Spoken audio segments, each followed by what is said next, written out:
Welcome back to my online class. Today's lesson is transformation of sentences complex to simple. আজ আমরা transformation সেন্টেন্সের complex থেকে সিম্পলে পরিবর্তন শিখব। প্রথমেই আমরা ফার্স্ট সেন্টেন্সে কি আছে? Since the old man kill the bird he was punished. এখানে দুটি ক্লজ রয়েছে, একটি হচ্ছে since the old man kill the bird, আরেকটি ক্লজ হচ্ছে হি ওয়াজ punished.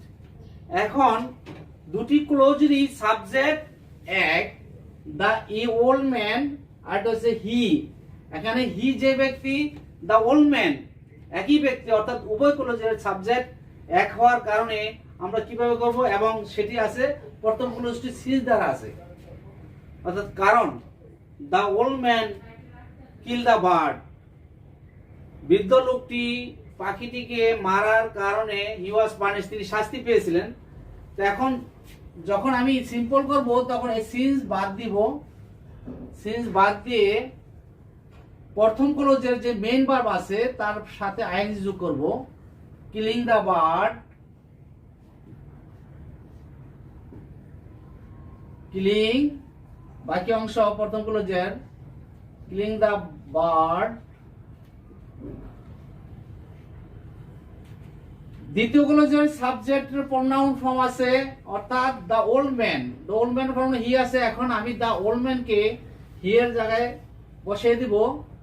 Killing the bird, the old man was punished.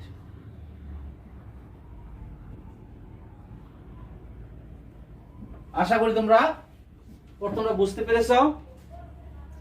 Next sentence, এখানেও সিন্স দেয়া আছে। Since he was small he could not work hard. এখানে প্রথম ক্লজে আমার মেইন ভার্ব নাই, এখানে বি ভার্ব আছে।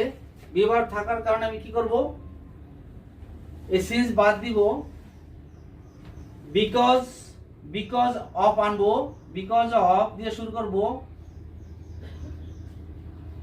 বিকজ অফ শুরুতে কি করব, বিকজ অফ, এবং প্রথম ক্লজের সাবজেক্ট যে ব্যক্তি, দ্বিতীয় ক্লজের সাবজেক্ট একই ব্যক্তি, অর্থাৎ একই সাবজেক্ট। এই জন্য আমি কি করব, প্রথম ক্লজের সাবজেক্টের পসেসিভ ফর্ম, অর্থাৎ বিকজ অফ হিজ লিখবো। আর যেহেতু এটা ওয়াজ আছে, অর্থাৎ বি ভার্বের এখানে এটা লিখবো being, because of his being small.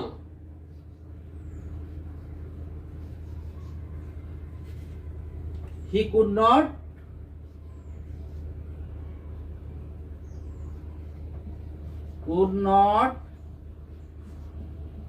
work hard, অর্থাৎ দ্বিতীয় ক্লজটি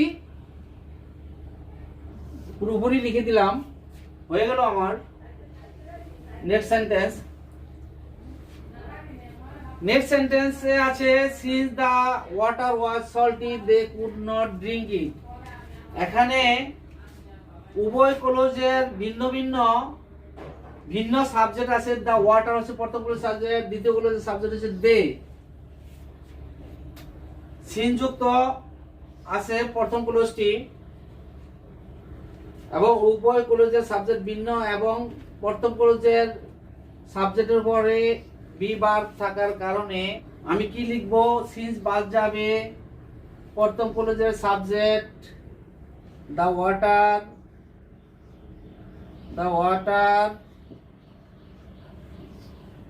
অক্সিলারি ভার্ব অর্থাৎ বি ভার্বের এখানে বিং লিখবো।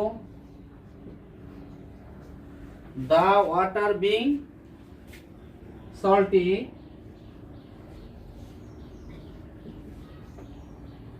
comma they could not drink it.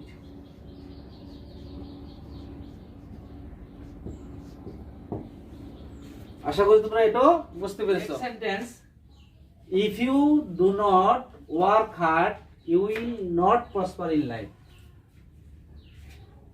এখানে তুমি যদি কঠোর পরিশ্রম না করো তাহলে তুমি উন্নতি করতে পারবে না।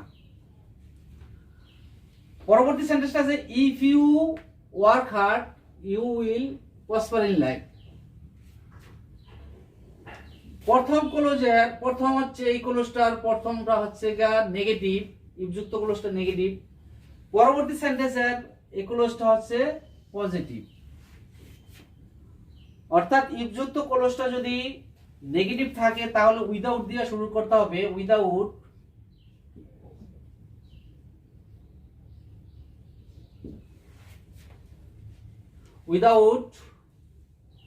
এই ডু নট পর্যন্ত উঠে যাবে। মেন ভার্ব হচ্ছে ওয়ার্ক, তার সাথে আইএনজি যোগ করতে হবে। উইদাউট ওয়ার্কিং, ওয়ার্ক লিখে আইএনজি যোগ করতে হবে। Without working hard.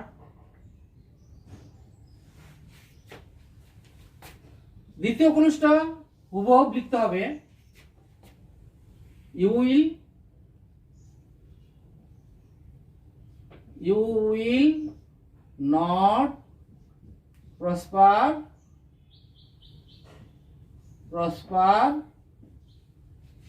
In life. আশা করি তোমরা বুঝতে পেরেছো। নেক্সট সেন্টেন্সটা পজিটিভ, অর্থাৎ নেক্সট সেন্টেন্সের ইফযুক্ত ক্লোজটা পজিটিভ থাকার কারণে এখানে আমরা বাই দিয়ে শুরু করব। নেগেটিভ থাকার কারণে উইদাউট দিয়ে শুরু করেছি, এবার পজিটিভ থাকার কারণে বাই দিয়ে শুরু করব। আর ইফ ইউ এ পর্যন্ত বাদ যাবে। ইফ ইউ বাই ওয়ার্কিং হবে, মূল ভার্বের সাথে আইএনজি যোগ হবে। By working hard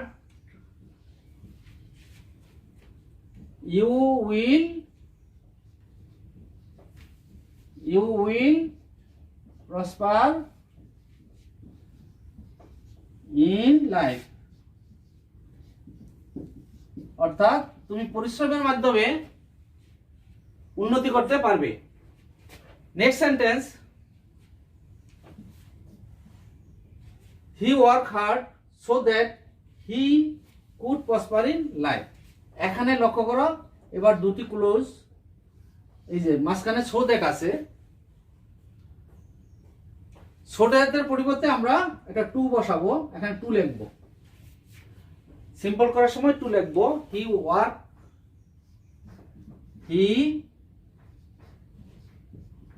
work hard, এখানে লিখবো to. He work hard to, পরবর্তী সাবজেক্ট এবং ভার্ব পর্যন্ত উঠে যাবে।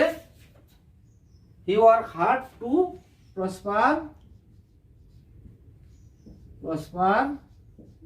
In life. আশা করি তোমরা এটাও বুঝতে পেরেছো। Next sentence, he is so poor that he can not buy a shirt. এখানে আছে সো, এখানে আছে দ্যাট। এটাকে আমরা কি করব? সিম্পল করব। এখানে লিখবো এই প্রথম সো এর জায়গায় আমি কি লিখবো? টু। দ্যাটের জায়গায় লিখবো টু। তাহলে কি হবে? হি ইজ টু পুয়ার, এই দ্যাটের জায়গায় লিখবো to. He is too poor to. সাবজেক্টের পর থেকে এই ক্যান নট পর্যন্ত বাদ দিব। He is too poor to buy a shirt, buy a shirt, full stop.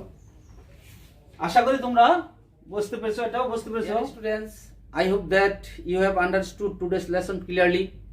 I wish you best of luck. Thank you very much. See you again.